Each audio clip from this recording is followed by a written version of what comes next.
ਵਾਹਿਗੁਰੂ ਜੀ।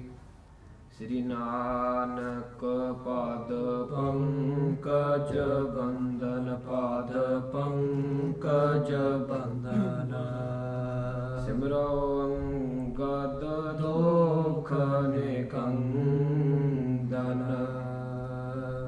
ਅਮਰਦਾਸ ਗੁਰ ਹਿਰਦੈ ਧਿਆਵੋ, ਹਿਰਦੈ ਧਿਆਵੋ। ਸ੍ਰੀ ਗੁਰੂ ਰਾਮਦਾਸ ਗੁਣ ਗਾਵੋ, ਗੁਰੂ ਅਰਜਨ ਬਿਘਨਨ ਕੇ ਨਾਸਕ, ਬਿਘਨਨ ਕੇ ਨਾਸਕ। ਸ੍ਰੀ ਹਰਿਗੋਬਿੰਦ ਸ਼ੁਭ ਸੁਮਤਿ ਪ੍ਰਕਾਸ਼ਕ,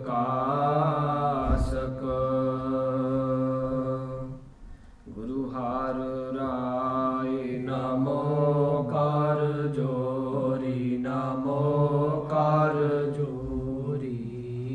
ਸ੍ਰੀ ਹਰਿ ਕ੍ਰਿਸ਼ਨ ਮਨਾਇ ਬਹੋਰੀ, ਗੁਰੂ ਤੇਗ ਬਹਾਦਰ ਪਰਮ ਕਿਰਪਾਲਾ, ਪਰਮ ਕਿਰਪਾਲਾ। ਸ੍ਰੀ ਗੁਰੂ ਗੋਬਿੰਦ ਸਿੰਘ ਬਿਸਾਲਾ, ਤਰੋ ਤਰਾਂ ਪਰ ਪੁਨ ਪੁਨ ਸੀਸਾ, ਪੁਨ ਪੁਨ ਸੀਸਾ।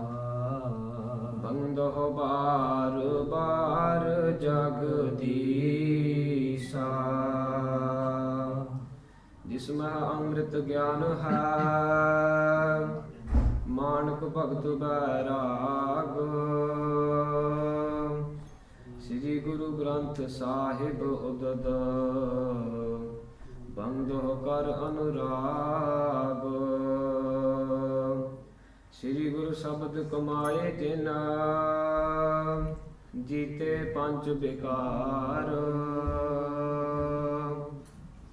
ਤਿਨ ਸੰਤਨ ਕੋ ਬੰਦਨਾ, ਸਿਰ ਚਰਨਨ ਪਰਤਾਰ। ਏਕ ਓੰਕਾਰਾ ਸਤਿਗੁਰੂ, ਤਿਹ ਪ੍ਰਸਾਦ ਸਚ ਹੋਏ। ਵਾਹਿਗੁਰੂ ਜੀ ਕੀ ਫਤਿਹ। ਵਿਘਨ ਵਿਨਾਸ਼ਨ ਸੋਏ, ਕਹਾ ਬੁੱਧ ਪ੍ਰਭ ਤੁਛ ਹਮਾਰੀ। ਬਰਨ ਸਕੈ ਮਹਿਮਾ ਜੋ ਤਿਹਾਰੀ, ਹਮ ਨ ਸਕਤ ਕਰ ਸਿਫਤ ਤੁਮਾਰੀ। ਆਪ ਲਿਹੋ ਤੁਮ ਕਥਾ ਸੁਧਾਰੀ, ਗਿਆਨ ਧਿਆਨ ਕਿਛ ਕਰਮ ਨ ਜਾਣਾ। ਸਾਰ ਨ ਜਾਣਾ ਤੇਰੀ, ਸਭ ਤੇ ਵੱਡਾ ਸਤਿਗੁਰ ਨਾਨਕ। ਜਿਨ ਕਲ ਰਾਖੀ ਮੇਰੀ, ਸਭ ਤੇ ਵੱਡਾ ਸਤਿਗੁਰ ਨਾਨਕ।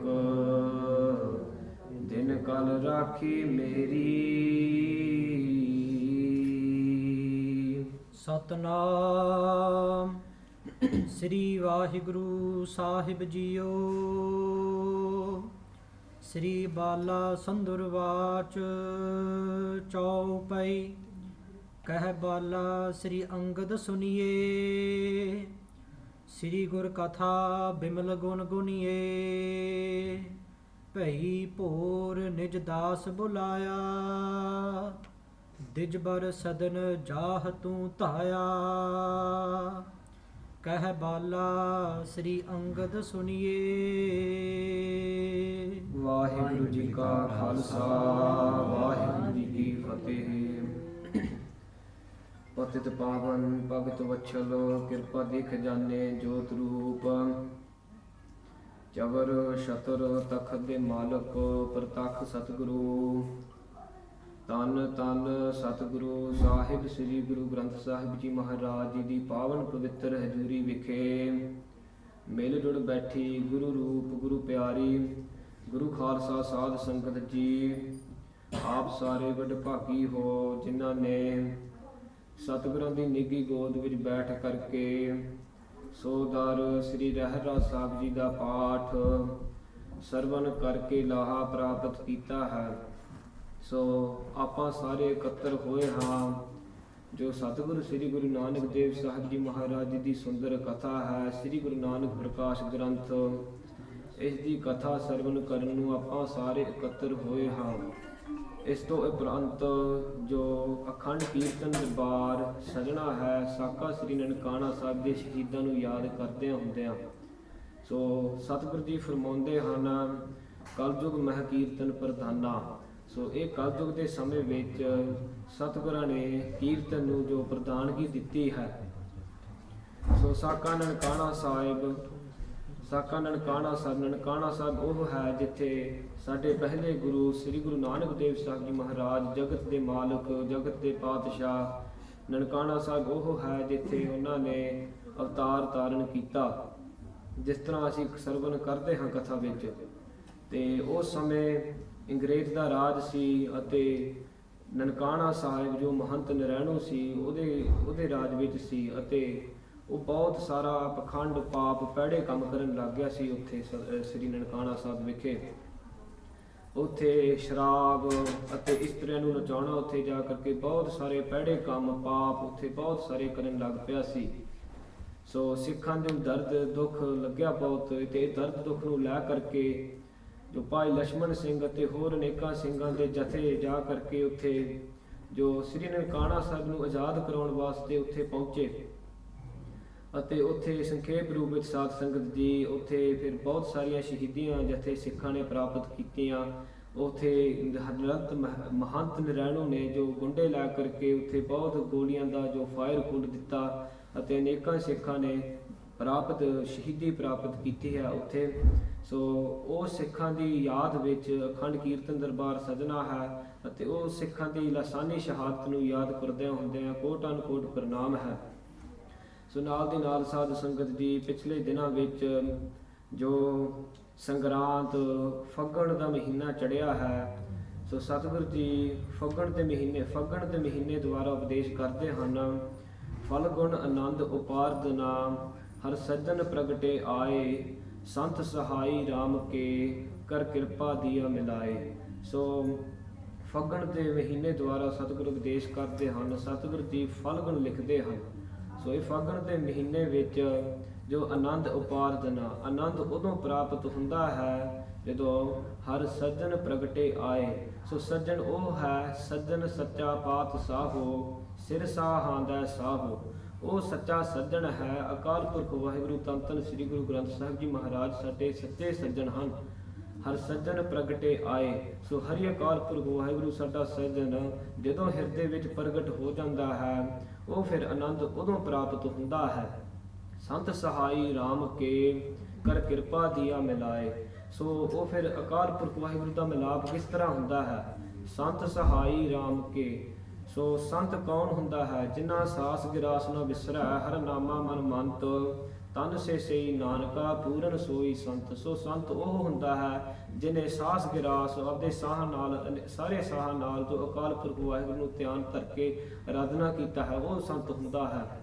ਸੋ ਸਤਿਗੁਰਾਂ ਦਾ ਮਿਲਾਪ ਕਿਸ ਤਰ੍ਹਾਂ ਹੁੰਦਾ ਹੈ ਅਕਾਲ ਪੁਰਖ ਵਾਹਿਗੁਰੂ ਨਾਲ? ਸੰਤ ਸਹਾਈ RAM ਕੇ ਕਰ ਕਿਰਪਾ ਦੀਆ ਮਿਲਾਏ। ਸੋ ਸਤਿਗੁਰਾਂ ਦੀ ਕਿਰਪਾ ਨਾਲ ਜਦੋਂ ਸੰਤ ਮਿਲਦੇ ਹਨ, ਸੰਤਾਂ ਦੀ ਸਹਾਇਤਾ ਨਾਲ, ਉਹਨਾਂ ਦੇ ਆਸਰੇ ਨਾਲ ਕਰ ਕਿਰਪਾ ਦੀਆ ਮਿਲਾਏ, ਅਕਾਲ ਪੁਰਖ ਵਾਹਿਗੁਰੂ ਦਾ ਮਿਲਾਪ ਹੁੰਦਾ ਹੈ। ਅਕਾਲ ਪੁਰਖ ਵਾਹਿਗੁਰੂ ਨਾਲ ਅਸੀਂ ਫਿਰ ਇੱਕੋ ਇੱਕ ਹੋ ਜਾਂਦੇ ਹਾਂ ਸੰਤਾਂ ਦੀ ਕਿਰਪਾ ਆਸਰੇ ਨਾਲ। ਸੋ ਸੰਤ ਕਿੱਥੇ ਲੱਭਦੇ ਹਨ? ਸਤਿਗੁਰੂ ਸ੍ਰੀ ਗੁਰੂ ਗ੍ਰੰਥ ਸਾਹਿਬ ਜੀ ਮਹਾਰਾਜ ਜੀ ਦੀ ਸਾਧ ਸੰਗਤ ਵਿੱਚ ਆ ਕਰਕੇ। ਉਹ ਜਿਹੜੇ ਸਤਿਪੁਰਸ਼ ਹਨ, ਸਾਧੂ ਮਹਾਤਮਾ ਹਨ, ਉਹ ਸਤਿਗੁਰਾਂ ਦੀ ਸੰਗਤ ਵਿੱਚ ਉਹ ਇੱਥੇ ਲੱਭਦੇ ਹਨ। ਸੋ ਸੰਗਤ ਜੀ, ਸੋ ਸਤਿਗੁਰੂ ਜੀ ਫਰਮਾਉਂਦੇ ਹਨ, ਫਲਗੁਣ ਆਨੰਦ ਉਪਾਰਤ ਨਾ, ਹਰ ਸੱਜਣ ਪ੍ਰਗਟੇ ਆਏ, ਸੰਤ ਸਹਾਈ RAM ਕੇ ਕਰ ਕਿਰਪਾ ਦੀਆ ਮਿਲਾਏ। ਸੰਗਤ ਵਿੱਚ ਆ ਕਰਕੇ, ਸਾਧੂਆਂ ਦੀ ਸੰਗਤ ਕਰਕੇ ਇਹ ਅਕਾਲ ਪੁਰਖ ਵਾਹਿਗੁਰੂ ਦਾ, ਫਿਰ ਅਕਾਲ ਪੁਰਖ ਵਾਹਿਗੁਰੂ ਆਪ ਸਾਡੇ ਹਿਰਦਿਆਂ ਵਿੱਚ ਪ੍ਰਗਟ ਹੁੰਦੇ ਹਨ, ਤੇ ਉਹ ਜਿਹੜਾ ਸੱਚਾ ਆਨੰਦ ਹੈ ਉਹ ਪ੍ਰਾਪਤ ਹੁੰਦਾ ਹੈ। ਸੋ ਸਤਿਗੁਰੂ ਜੀ ਫੱਗਣ ਦੇ ਮਹੀਨੇ ਇਸ ਪ੍ਰਕਾਰ ਉਪਦੇਸ਼ ਦਿੰਦੇ ਹਨ। ਸੋ ਰਹੋ ਵਿਚਾਰ ਪਿਛਲੇ ਹਫ਼ਤਿਆਂ ਵਿੱਚ ਜਿਸ ਤਰ੍ਹਾਂ ਸਤਿਗੁਰੂ ਸ੍ਰੀ ਗੁਰੂ ਨਾਨਕ ਦੇਵ ਸਾਹਿਬ ਜੀ ਮਹਾਰਾਜ ਜੀ ਦੀ ਜੋ ਸੁੰਦਰ ਕਥਾ ਹੈ ਉਹ ਸਤਿਗੁਰਾਂ ਦੀ ਕਿਰਪਾ ਨਾਲ ਆਰੰਭ ਕੀਤੀ ਹੈ। ਸੋ ਅੱਜ ਹੁਣ ਕਥਾ ਦੀ ਲੜੀ ਉਹ ਕਰਨੀ ਹੈ ਸ਼ੁਰੂ। ਸੋ ਪਿਛਲੇ ਹਫਤੇ ਅਸੀਂ ਇਸ ਪ੍ਰਕਾਰ ਸਰਵਣ ਕੀਤਾ ਹੈ ਜੋ ਭਾਈ ਸ਼ਿਵਰਾਮ ਜੀ, ਜੋ ਸਤਿਗੁਰੂ ਸ੍ਰੀ ਗੁਰੂ ਨਾਨਕ ਦੇਵ ਸਾਹਿਬ ਜੀ ਮਹਾਰਾਜ ਜੀ ਦੇ ਸਤਿਕਾਰਯੋਗ ਦਾਦਾ ਜੀ ਸੀ, ਉਹਨਾਂ ਨੇ ਬਾਬਾ ਮਹਿਤਾ ਕਾਲੂ ਜੀ ਦੀ ਉਮਰ ਵੇਖ ਕਰਕੇ ਇਸ ਪ੍ਰਕਾਰ ਮਨ ਬਣਾ ਲਿਆ ਕਿ ਉਹਨਾਂ ਦੀ ਉਮਰ ਹੁਣ ਵਿਆਹੁਣਯੋਗ ਹੋ ਗਈ, ਉਹਨਾਂ ਦਾ ਵਿਆਹ ਕਰਨਾ ਹੈ। ਤੇ ਫਿਰ ਉਹਨਾਂ ਦਾ ਵਿਆਹ ਮਾਤਾ ਤ੍ਰਿਪਤਾ ਜੀ ਨਾਲ ਕੀਤਾ। ਕੁਝ ਕੁ ਸਮਾਂ ਬਾਅਦ ਜੋ ਨਾਨਕੇ ਪਿੰਡ ਉਹਨਾਂ ਦੇ ਜੋ ਮਾਤਾ ਤ੍ਰਿਪਤਾ ਜੀ ਗਰਭਵਤੀ ਹੋ ਗਏ ਸੀ ਤੇ ਸਤਿਗੁਰੂ ਸ੍ਰੀ ਗੁਰੂ ਨਾਨਕ ਦੇਵ ਸਾਹਿਬ ਜੀ ਮਹਾਰਾਜ ਜੀ ਦੇ ਜੋ ਵੱਡੇ ਭੈਣ ਜੀ ਬੇਬੇ ਨਾਨਕੀ ਜੀ, ਉਹ ਫਿਰ ਸੰਸਾਰ ਵਿੱਚ ਪ੍ਰਗਟ ਹੋਏ। ਅਤੇ ਫਿਰ ਕੁਝ ਕੁ ਸਮਾਂ ਬਾਅਦ ਜੋ ਅਕਾਲ ਪੁਰਖ ਵਾਹਿਗੁਰੂ ਨੇ ਜੋ ਮਹਿਤਾ ਕਾਲੂ ਜੀ ਦੀ ਇੱਛਾ ਆਸਾ ਨੂੰ ਜਾਣ ਕਰਕੇ ਇਸ ਤਰ੍ਹਾਂ ਦੇਖ ਲਿਆ ਕਿ ਇਹ ਸਮਾਂ ਹੁਣ ਆ ਗਿਆ ਹੈ। ਅਕਾਲ ਪੁਰਖ ਵਾਹਿਗੁਰੂ ਨੇ ਆਪ ਸੰਸਾਰ ਵਿੱਚ ਪ੍ਰਕਾਸ਼ ਹੋ ਕਰਕੇ ਮਹਿਤਾ ਕਾਲੂ ਜੀ ਦੀ ਇੱਛਾ ਅਤੇ ਧਰਤੀ ਦੀ ਪੁਕਾਰਨਾ, ਉਹ ਆਸਾ ਸਹਾਰਾ ਦੇਣ ਕਰਕੇ ਹੁਣ ਅਕਾਲ ਪੁਰਖ ਵਾਹਿਗੁਰੂ ਆਪ ਪ੍ਰਕਾਸ਼ ਹੋਣਗੇ ਸੰਸਾਰ ਉੱਤੇ। ਅਤੇ ਫਿਰ ਕੁਝ ਸਮਾਂ ਬਾਅਦ ਅਕਾਲ ਪੁਰਖ ਵਾਹਿਗੁਰੂ ਆਪ ਸ੍ਰੀ ਗੁਰੂ ਨਾਨਕ ਦੇਵ ਸਾਹਿਬ ਜੀ ਮਹਾਰਾਜ ਜੀ ਦੇ ਸਰਵਨ ਸਰੂਪ ਵਿੱਚ ਸੰਸਾਰ ਤੇ ਪ੍ਰਕਾਸ਼ਮਾਨ ਹੁੰਦੇ ਹਨ। ਤੇ ਬਹੁਤ ਹੀ ਖੁਸ਼ੀ ਹੁੰਦੀ ਹੈ ਫਿਰ ਸਾਰੇ ਲੋਕਾਂ ਨੂੰ, ਰਾਏਪੁਰ ਦੀ ਤਲਵੰਡੀ ਦੀ ਨਗਰੀ ਦੀ ਲੋਕਾਂ ਨੂੰ ਬਹੁਤ ਹੀ ਖੁਸ਼ੀ। ਉਹਨਾਂ ਨੂੰ ਪਤਾ ਨਹੀਂ ਲੱਗਦਾ ਇੰਨੀ ਖੁਸ਼ੀ ਕਿੱਥੋਂ ਆ ਰਹੀ ਹੈ। ਬਹੁਤ ਹੀ ਖੁਸ਼ੀ, ਜਿਹੜੇ ਦਰਖਤ ਹਨ ਉਹਨਾਂ ਨੂੰ ਵੀ ਬਹੁਤ ਹੀ ਖੁਸ਼ੀ, ਇੰਨੀ ਖੁਸ਼ੀ ਆਨੰਦ ਨਾਲ ਉਹ ਵੀ ਜਿਹੜੇ ਦਰਖਤ ਦੇ ਪੱਤੇ ਹਨ ਉਹ ਵੀ ਖਿੜ ਰਹੇ ਹਨ। ਜਿਹੜੀ ਹਰਿਆਵਲ ਹੈ ਸੰਸਾਰ ਉੱਤੇ, ਬਹੁਤ ਨਵੀਂ ਹਰੀ ਭਰੀ ਹਰਿਆਵਲ ਉੱਗ ਰਹੀ ਹੈ ਇੰਨੀ ਖੁਸ਼ੀ ਵਿੱਚ, ਆਨੰਦ ਵਿੱਚ। ਜਿਹੜੇ ਧਰਤੀ ਤੇ ਰਹਿਣ ਵਾਲੇ, ਆਕਾਸ਼ ਵਿੱਚ ਰਹਿਣ ਵਾਲੇ ਦੇਵੀ ਦੇਵਤੇ ਹਨ, ਉਹਨਾਂ ਨੂੰ ਵੀ ਪਤਾ ਵੀ ਸ੍ਰੀ ਗੁਰੂ ਨਾਨਕ ਸਾਹਿਬ ਮਹਾਰਾਜ ਜੀ ਨੇ ਸੰਸਾਰ ਤੇ ਪ੍ਰਕਾਸ਼ਮਾਨ ਹੋਣਾ ਹੈ। ਅਕਾਲ ਪੁਰਖ ਵਾਹਿਗੁਰੂ ਨੇ ਸਾਰੇ ਬਹੁਤ ਹੀ ਖੁਸ਼ ਹੁੰਦੇ ਹਨ, ਜੈ ਜੈਕਾਰਾਂ ਕਰਦੇ ਹਨ ਅਕਾਲ ਪੁਰਖ ਵਾਹਿਗੁਰੂ ਦੀ। ਦੇਵੀ ਦੇਵਤੇ ਚੰਦਨ ਕਸਾਉਣਾ ਕਰਦੇ ਹਨ ਅਤੇ ਕਲਪ ਬ੍ਰਿਛ ਤੇ ਜਾ ਕਰਕੇ ਜੋ ਫੁੱਲ ਹਨ ਉਹ ਬਾਬਾ ਮਹਿਤਾ ਕਾਲੂ ਜੀ ਦੇ ਘਰ ਤੇ ਜੋ ਵਰਖਾ ਕਰਦੇ ਹਨ ਇੰਨੀ ਖੁਸ਼ੀ ਵਿੱਚ ਕਿ ਸਤਿਗੁਰੂ ਸ੍ਰੀ ਗੁਰੂ ਨਾਨਕ ਸਾਹਿਬ ਮਹਾਰਾਜ ਜੀ ਪ੍ਰਕਾਸ਼ਮਾਨ ਹੋਏ ਹਨ ਸੰਸਾਰ ਉੱਤੇ, ਇੰਨੀ ਖੁਸ਼ੀ ਹੋਈ ਹੈ। ਤੇ ਜਿੱਥੇ ਇਤਿਹਾਸ ਛੱਡਿਆ ਸੀ ਉੱਥੇ ਬਾਬਾ ਮਹਿਤਾ ਕਾਲੂ ਜੀ ਦਰਿਆ ਤੇ ਜਾ ਕਰਕੇ, ਜਿਸ ਤਰ੍ਹਾਂ ਹੁਣ ਤਾਂ ਸ੍ਰੀ ਗੁਰੂ ਨਾਨਕ ਸਾਹਿਬ ਮਹਾਰਾਜ ਨੇ ਆ ਕਰਕੇ ਜੋ ਗੁਰਮਤਿ ਸਿੱਖੀ ਦਾ ਪ੍ਰਚਾਰ ਕਰਨਾ, ਪਰ ਪਿਛਲੇ ਉਸ ਤੋਂ ਪਹਿਲਾਂ ਜਿਸ ਤਰ੍ਹਾਂ ਮਹਿਤਾ ਕਾਲੂ ਜੀ ਨੂੰ ਜਿੱਦਾਂ ਜਾਣਦੇ ਸੀ, ਜਿੱਦਾਂ ਸਨਾਤਨ ਧਰਮ ਵਿੱਚ ਵੇਦਾਂ ਵਿੱਚ ਜਿਸ ਤਰ੍ਹਾਂ ਲਿਖਿਆ ਹੋਇਆ, ਉਹਨਾਂ ਨੇ ਸਣੇ ਕੱਪੜੇ ਜਾ ਕਰਕੇ ਦਰਿਆਵਾਂ ਵਿੱਚ ਇਸ਼ਨਾਨ ਕਰਨਾ ਕੀਤਾ ਅਤੇ ਫਿਰ ਉੱਥੇ ਛੱਡਿਆ ਸੀ ਇਤਿਹਾਸ। ਤੇ ਹੁਣ ਜੋ ਉਸ ਤੋਂ ਬਾਅਦ ਜਿਹੜੀ ਖੁਸ਼ੀ ਆਉਂਦੀ ਹੈ ਉਹ ਫਿਰ ਹੁਣ ਸਰਵਣ ਕਰਨਾ ਹੈ। ਸੋ ਸਤਿਗੁਰੂ ਦੀ ਕਿਰਪਾ ਕਰਨ, ਨਿਰਵਿਘਨਤਾ ਸਹਿਤ ਸਹੀ ਢੰਗ ਨਾਲ ਜਸ ਕਰਵਾ ਲੈਣ। ਸੋ ਸਾਰੀ ਸੰਗਤ ਹੁਣ ਪ੍ਰੇਮ ਸ਼ਰਧਾ ਨਾਲ ਮਨ ਚਿਤ ਬਿਰਤੀਆਂ ਇਕਾਗਰ ਕਰੀਏ ਅਤੇ ਪ੍ਰੇਮ ਸ਼ਰਧਾ ਨਾਲ ਕਥਾ ਸਰਵਣ ਕਰੀਏ ਜੀ। ਸਤਨਾਮ ਸ੍ਰੀ ਵਾਹਿਗੁਰੂ ਸਾਹਿਬ ਜੀ। ਸ੍ਰੀ ਬਾਲਾ ਸੰਦੁਰਵਾਚ। ਸੋ ਸ੍ਰੀ ਬਾਲਾ ਸੰਦੁਰਵਾਚ, ਜਿਹੜਾ ਭਾਈ ਬਾਲਾ ਹੈ ਸੰਧੂ ਗੋਤ ਦਾ ਹੈ, ਹੁਣ ਜਿਹੜੀ ਕਥਾ ਆਉਣ ਲੱਗੀ ਹੈ ਉਹ ਉਹਨਾਂ ਦੇ ਮੁਖ ਤੋਂ ਕਥਾ ਆ ਰਹੀ ਹੈ। ਚੌਪਈ ਕਹਿ ਬਾਲਾ ਸ੍ਰੀ ਅੰਗਦ ਸੁਣੀਏ। ਭਾਈ ਬਾਲਾ ਜੀ ਕਥਾ ਸੁਣਾ ਰਹੇ ਹਨ ਤੇ ਸਤਿਗੁਰੂ ਸ੍ਰੀ ਗੁਰੂ ਅੰਗਦ ਦੇਵ ਸਾਹਿਬ ਜੀ ਮਹਾਰਾਜ ਸਰੋਤੇ ਬਣ ਕਰਕੇ ਕਥਾ ਸਰਵਣ ਕਰ ਰਹੇ ਹਨ। ਅਤੇ ਜਿਹੜਾ ਪੈੜਾ ਮੋਖਾ ਸਿੱਖ ਹੈ ਉਹ ਜਨਮ ਪੱਤਰੀ ਦੋ ਉਹ ਕਥਾ ਸੁਣ ਕਰਕੇ ਉਹ ਟ੍ਰਾਂਸਲੇਸ਼ਨ ਕਰ ਰਹੇ ਹਨ ਗੁਰਮੁਖੀ ਅੱਖਰਾਂ ਵਿੱਚ। ਸੋ ਭਾਈ ਬਾਲਾ ਜੀ ਕਹਿੰਦਾ ਹੈ ਸਤਿਗੁਰੂ ਸ੍ਰੀ ਗੁਰੂ ਅੰਗਦ ਦੇਵ ਸਾਹਿਬ ਜੀ ਮਹਾਰਾਜ, ਆਪ ਜੀ ਹੁਣ ਅੱਗੇ ਜਿਹੜੀ ਕਥਾ ਆਉਣ ਲੱਗੀ ਹੈ ਵੱਡੇ ਸਤਿਗੁਰਾਂ ਦੀ, ਆਪ ਜੀ ਸੁਣਨਾ ਕਰੋ। ਸ੍ਰੀ ਗੁਰ ਕਥਾ ਬਿਮਲ ਗੁਣ ਗੁਣੀਏ। ਜਿਹੜੀ ਵੱਡੇ ਸਤਿਗੁਰਾਂ ਦੀ ਨਿਰਮਲ ਕਥਾ ਹੈ, ਜਿਹੜੀ ਗੁਣਾਂ ਦੀ ਖਾਣ ਹੈ ਜੀ, ਗੁਣਾਂ ਦੀ ਸਹਿਤ ਜਿਹੜੀ ਕਥਾ ਹੈ ਉਹ ਸਤਿਗੁਰੂ ਭਾਈ ਬਾਲਾ ਜੀ ਸਤਿਗੁਰੂ ਸ੍ਰੀ ਗੁਰੂ ਅੰਗਦ ਦੇਵ ਸਾਹਿਬ ਜੀ ਮਹਾਰਾਜ ਨੂੰ ਬਚਨ ਕਰਦੇ ਹਨ ਕਿ ਹੁਣ ਅੱਗੇ ਸੁਣਨਾ ਕਰੋ। ਭਈ ਭੋਰ ਨਿਜ ਦਾਸ ਬੁਲਾਇਆ। ਜਿਸ ਤਰ੍ਹਾਂ ਪਿਛਲੇ ਹਫਤੇ ਛੱਡਿਆ ਹੈ, ਮਹਿਤਾ ਕਾਲੂ ਜੀ ਸਣੇ ਕੱਪੜੇ ਜਾ ਕਰਕੇ ਦਰਿਆ ਵਿੱਚ ਇਸ਼ਨਾਨ ਕਰਦੇ ਹਨ। ਹੁਣ ਉਹ ਸਮੇਂ ਸਵੇਰਾ ਹੋ ਗਿਆ ਹੈ ਅਤੇ ਸਵੇਰ ਹੋਣ ਕਰਕੇ ਮਹਿਤਾ ਕਾਲੂ ਜੀ ਨੇ ਜੋ ਆਪਦੇ ਸੇਵਕ ਦਾਸ ਨੂੰ ਬੁਲਾਉਣਾ ਕੀਤਾ, ਸਦਨਾ ਕੀਤਾ। ਦਿਜਬਰ ਸਦਨ ਜਾਹ ਤੂੰ ਧਾਇਆ। ਅਤੇ ਜੋ ਆਪਦਾ ਦਾਸ ਸੇਵਕ ਨੂੰ ਸੱਦ ਕਰਕੇ ਉਹਨੂੰ ਬੇਨਤੀ ਕੀਤੀ ਕਿ ਤੂੰ ਜਾ ਬ੍ਰਾਹਮਣ ਦੇ ਘਰੇ ਜਾ ਕਰਕੇ ਤੂੰ ਉਹਨੂੰ ਪ੍ਰੇਮ ਸਤਿਕਾਰ ਨਾਲ ਮਿਲ ਕਰਕੇ ਉਹਨੂੰ ਇੱਥੇ ਘਰੇ ਲਿਆਉਣਾ ਕਰ। ਦੇਵਕ ਜੋ ਹਰਦਿਆਲ ਪ੍ਰਬੀਨਾ। ਤੇ ਜਿਹੜਾ ਬ੍ਰਾਹਮਣ ਸੀ, ਪੰਡਿਤ ਸੀ, ਉਹਦਾ ਨਾਂ ਸੀ ਹਰਦਿਆਲ। ਤੇ ਪੰਡਿਤ ਹਰਦਿਆਲ ਜੀ ਦੇ ਘਰੇ ਜਾ ਕਰਕੇ ਦੇਵਕ, ਉਹ ਦੇਵਕ ਦਾ ਭਾਵ ਹੁੰਦਾ ਜੋਤਿਸ਼, ਸੋ ਜੋਤਿਸ਼, ਉਹ ਜੋਤਿਸ਼ ਦੀ ਮੱਤ, ਉਹ ਬੜਾ ਪੜਿਆ ਲਿਖਿਆ ਹੋਇਆ ਹੈ। ਉਹ ਪੰਡਿਤ ਹਰਦਿਆਲ ਦੇ ਘਰ ਜਾ ਕਰਕੇ ਤੂੰ ਉਹਨੂੰ ਸਦਨਾ ਕਰ, ਆਨੋ ਤਾਹਿ ਬਿਲੰਬ ਬਹੀਨਾ। ਤੇ ਉਹਦੇ ਘਰ ਜਾ ਕਰਕੇ ਬੜੇ ਪ੍ਰੇਮ ਸਤਿਕਾਰ ਨਾਲ ਛੇਤੀ ਤੋਂ ਛੇਤੀ ਤੂੰ ਉਹਨੂੰ ਇੱਥੇ ਲਿਆਉਣਾ ਕਰ, ਬੇਨਤੀ ਕਰਕੇ। ਸੁਨਤ ਦਾਸ ਦਿਜ ਸਦਨ ਸੁਜਾਈ। ਤੇ ਜਦੋਂ ਫਿਰ ਮਹਿਤਾ ਕਾਲੂ ਜੀ ਦੇ ਸੇਵਕ ਦਾਸ ਨੇ ਇਸ ਪ੍ਰਕਾਰ ਬਚਨ ਸੁਣਨਾ ਕੀਤਾ, ਛੇਤੀ ਤੋਂ ਛੇਤੀ ਪੰਡਿਤ ਹਰਦਿਆਲ ਜੀ ਦੇ ਘਰ ਜਾ ਕਰਕੇ ਪਹੁੰਚਿਆ ਦਰ ਪਰ ਤਿਸ਼ਟ ਗੁਹਾਰ ਸੁਨਾਈ। ਅਤੇ ਉੱਥੇ ਜਾ ਕਰਕੇ ਦਰਵਾਜ਼ੇ ਦੇ ਅੱਗੇ ਖੜ ਕੇ ਜੋ ਬਹੁਤ ਉੱਚੀ ਸੁਰ ਵਿੱਚ ਆਵਾਜ਼ ਮਾਰਨਾ ਕੀਤਾ ਪੰਡਿਤ ਹਰਦਿਆਲ ਜੀ ਨੂੰ। 70ਵਾਂ ਬਚਨ ਵਿਪਰ ਹਰਦਿਆਲਾ। ਤੇ ਜਦੋਂ ਫਿਰ ਪੰਡਿਤ ਹਰਦਿਆਲ ਜੀ ਨੇ ਇਸ ਪ੍ਰਕਾਰ ਆਵਾਜ਼ ਸੁਣਨਾ ਕੀਤੀ ਕੰਨੀ, ਹਾਲੇ ਦਰ ਨਿਕਸਿਓ ਤਤਕਾਲਾ। ਉਸੇ ਹੀ ਵਕਤ ਛੇਤੀ ਤੋਂ ਛੇਤੀ ਘਰ ਤੋਂ ਨਿਕਲ ਕੇ ਦਰਵਾਜ਼ੇ ਤੇ ਆ ਕਰਕੇ ਖੜ ਗਿਆ ਨਾਲ। ਦਿਜ ਜੋ ਕਾਲੂ ਮੁਝਹਿ ਪਠਾਇਆ। ਅਤੇ ਫਿਰ ਜਿਹੜਾ ਬਾਬਾ ਮਹਿਤਾ ਕਾਲੂ ਜੀ ਦਾ ਦਾਸ ਸੀ, ਸੇਵਕ ਸੀ, ਉਹਨੇ ਫਿਰ ਇਸ ਪ੍ਰਕਾਰ ਬੇਨਤੀ ਕੀਤੀ ਪੰਡਿਤ ਹਰਦਿਆਲ ਜੀ ਨੂੰ ਕਿ ਹੈ ਪੰਡਿਤ ਹਰਦਿਆਲ, ਮਹਿਤਾ ਕਾਲੂ ਜੀ ਨੇ ਮੈਨੂੰ ਆਪ ਜੀ ਦੇ ਪਾਸ ਭੇਜਣਾ ਕੀਤਾ। ਚਲੋ ਆਪ ਤਤਕਾਲ ਬੁਲਾਇਆ। ਇਸ ਪ੍ਰਕਾਰ ਬੇਨਤੀ ਹੈ ਕਿ ਆਪ ਜੀ ਹੁਣੇ ਛੇਤੀ ਤੋਂ ਛੇਤੀ ਆ ਕਰਕੇ ਮਹਿਤਾ ਕਾਲੂ ਜੀ ਨੇ ਤੁਹਾਨੂੰ ਬੁਲਾਉਣਾ ਕੀਤਾ, ਤੁਸੀਂ ਆਓ ਉਹਨਾਂ ਦੇ ਘਰੇ। ਕਹਿ ਦਿਜ ਹਉ ਆਵੋ ਕਰ ਪੂਜਾ। ਫਿਰ ਪੰਡਿਤ ਹਰਦਿਆਲ ਜੀ ਇਸ ਪ੍ਰਕਾਰ ਬਚਨ ਕਰਨ ਲੱਗੇ, ਕਹਿਣ ਲੱਗੇ ਕਿ ਤੂੰ ਮਹਿਤਾ ਕਾਲੂ ਜੀ ਨੂੰ ਕਹਾ ਵੀ ਮੈਂ ਹਲੇ ਭਗਵਾਨ ਦੀ ਪੂਜਾ ਕਰਦਾ ਹਾਂ, ਮੈਨੂੰ ਭਗਵਾਨ ਦੀ ਪੂਜਾ ਕਰਨ ਦੇ ਦੇ, ਫਿਰ ਮੈਂ ਛੇਤੀ ਤੋਂ ਛੇਤੀ ਆਉਂਦਾ ਹਾਂ। ਬਹੁਰ ਕਰੋ ਨਹ ਕਾਰਜ ਦੂਜਾ। ਮੈਂ ਹੋਰ ਕੋਈ ਦੂਜਾ ਕਾਰਜ ਕੰਮ ਨਹੀਂ ਸ਼ੁਰੂ ਕਰਦਾ, ਭਗਵਾਨ ਦੀ ਪੂਜਾ ਕਰਕੇ ਮੈਂ ਛੇਤੀ ਤੋਂ ਛੇਤੀ ਮਹਿਤਾ ਕਾਲੂ ਜੀ ਦੇ ਘਰੇ ਆ ਕਰਕੇ ਆਉਂਦਾ ਹਾਂ ਮੈਂ। ਸੁਨ ਉੱਤਰ ਕੋ ਤਿਹ ਸ਼ਿਨ ਦਾਸਾ। ਸੋ ਜਦੋਂ ਬਾਬਾ ਮਹਿਤਾ ਕਾਲੂ ਜੀ ਦੇ ਸੇਵਕ ਦਾਸ ਨੇ ਇਸ ਪ੍ਰਕਾਰ ਉੱਤਰ ਸੁਣਨਾ ਕੀਤਾ, ਛੇਤੀ ਤੋਂ ਛੇਤੀ ਮਹਿਤਾ ਕਾਲੂ ਜੀ ਦੇ ਘਰੇ ਜਾ ਕਰਕੇ ਪਹੁੰਚਿਆ। ਕਾਲੂ ਪਾਸ ਕਰੀ ਅਰਦਾਸਾ। ਅਤੇ ਫਿਰ ਬਾਬਾ ਕਾਲੂ ਜੀ ਦੇ ਪਾਸ ਇਸ ਪ੍ਰਕਾਰ ਬੇਨਤੀ ਕੀਤੀ। ਕਟੀ ਪਹੁੰਚ ਲਓ ਅਰੁਣਾ ਕਰਕੇ। ਤੇ ਪੰਡਿਤ ਹਰਦਿਆਲ ਜੀ ਕਹਿੰਦੇ ਹਨ ਕਿ ਭਗਵਾਨ ਦੀ ਪੂਜਾ ਕਰਕੇ ਉਹ ਫਿਰ ਉਸ ਤੋਂ ਬਾਅਦ ਆਉਣਗੇ। ਆਏ ਦਵਿਜ ਸ਼ੁਭ ਸਗਨ ਵਿਚਰ ਤੇ ਕੇ। ਫਿਰ ਇਸ ਪ੍ਰਕਾਰ ਦੇ ਸੁੰਦਰ ਵਿਚਾਰ ਸੁਣ ਕਰਕੇ ਕਾਲੂ ਕੋ ਸਵਸਤੈਨ ਸੁਨਾਇਓ। ਬਾਬਾ ਮਹਿਤਾ ਕਾਲੂ ਜੀ ਨੇ ਦਾਸ ਨੂੰ, ਸੇਵਕ ਨੂੰ ਬਹੁਤ ਹੀ ਆਸ਼ੀਰਵਾਦ ਦੇਣਾ ਕੀਤੀ। ਦੇਖ ਉਸ਼ਾਹ ਕੋ ਉਰਹੁ ਸਾਇਓ। ਅਤੇ ਬਾਬਾ ਮਹਿਤਾ ਕਾਲੂ ਜੀ ਬਹੁਤੇ ਪ੍ਰਸੰਨ ਖੁਸ਼ ਹੋਏ। ਦੋਹਰਾ ਦਿਜਬਰ ਕੋ ਲੈ ਅਜਰ ਤੇ ਮਹਿ। ਫਿਰ ਜਦੋਂ ਪੰਡਿਤ ਹਰਦਿਆਲ ਜੀ ਘਰ ਦੇ ਵਿਹੜੇ ਵਿੱਚ ਆਇਆ, ਹਾਂਜੀ, ਸਾਦਰ ਆਸਨ ਡਾਸ ਬਿਠਾਇਓ। ਬੜੇ ਸਤਿਕਾਰ ਨਾਲ, ਆਦਰ ਨਾਲ ਜੋ ਪਲੰਗ ਮੰਜਾ ਢਾ ਕਰਕੇ, ਆਸਨ ਢਾ ਕਰਕੇ ਉੱਤੇ ਚਾਦਰ ਵਿਛਾਉਣਾ ਕੀਤੀ। ਬੈਠਾਇਓ ਬਹੁ ਭਾਉ ਕਰ। ਅਤੇ ਫਿਰ ਬਾਬਾ ਮਹਿਤਾ ਕਾਲੂ ਜੀ ਨੇ ਬੜੇ ਪ੍ਰੇਮ ਪਿਆਰ ਨਾਲ ਪੰਡਿਤ ਹਰਦਿਆਲ ਜੀ ਨੂੰ ਉਹ ਪਲੰਗ ਤੇ ਬਿਠਾਉਣਾ ਕੀਤਾ।